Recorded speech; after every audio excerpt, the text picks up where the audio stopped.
സ്വർണം കെട്ടവനാരപ്പ പാട്ടും പാടി അധികാരത്തിലേറിയ സർക്കാരാണ്. തെരഞ്ഞെടുപ്പിലാകെ സ്വർണ്ണക്കൊള്ള വിഷയം ഉയർത്തി വോട്ട് വാങ്ങി ജയിച്ച സർക്കാരാണ്.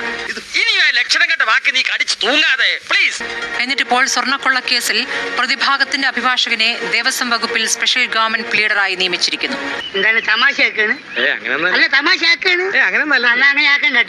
മുഖ്യമന്ത്രിയുടെ വിവേചനാധികാരത്തിൽ താൻ ഇടപെടില്ല എന്ന് ദേവസ്വം മന്ത്രി K Muraleedharan പറഞ്ഞൊഴിയുന്നു.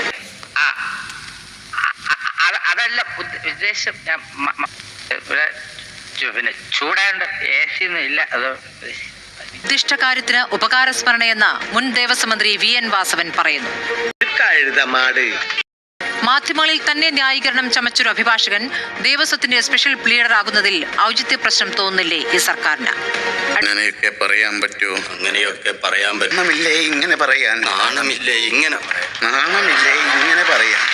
Advocate K B പ്രദീപിനുള്ള special യോഗ്യത എന്താകും? അതൊന്നും എനിക്കറിയാൻ മേല.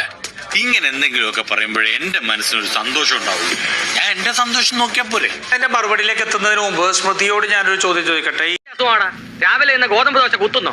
ഏത് കേസിലാണ് നിങ്ങൾ ആരോപിക്കപ്പെടുന്ന പോലെ അപ്പിയർ ചെയ്തിട്ടുള്ളത് എന്നൊന്ന് വ്യക്തമാക്കാമോ? പ്രേക്ഷകർക്ക് ഞാൻ പറയുന്നതിനേക്കാൾ കൂടുതൽ അവതാരക എന്ന രീതിയിൽ അങ്ങ് പറയുമ്പോൾ നിഷ്പക്ഷമാണെന്ന് മനസ്സിലാവുമല്ലോ.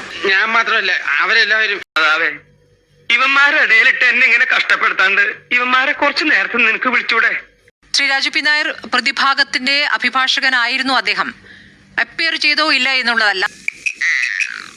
മാധ്യമങ്ങളിൽ അദ്ദേഹം ഈ പ്രതിഭാഗത്തിനു വേണ്ടി വിശദീകരണവുമായി രംഗത്ത് വന്നതിന്റെ ആ ബൈറ്റാണ് അങ്ങ് ആദ്യം.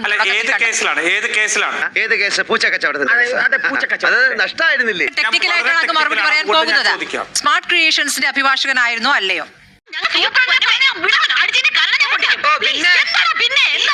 നടപടി എടുക്കണം എന്ന് പറഞ്ഞല്ലോ.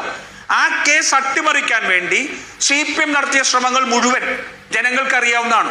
അതൊക്കെ നാട്ടുകാർക്ക് അറിയാവുന്ന കാര്യമല്ല അല്ലേ? കേസ് നല്ല രീതിയിൽ മുന്നോട്ട് കൊണ്ടുപോയി അതിന് ഉത്തരവാദികളായിട്ടുള്ളവരെ.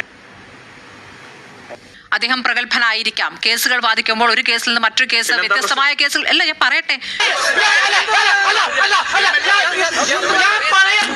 കേസുകൾ വാദിക്കുമെന്നുള്ള കാര്യത്തിൽ തർക്കമൊന്നുമില്ല.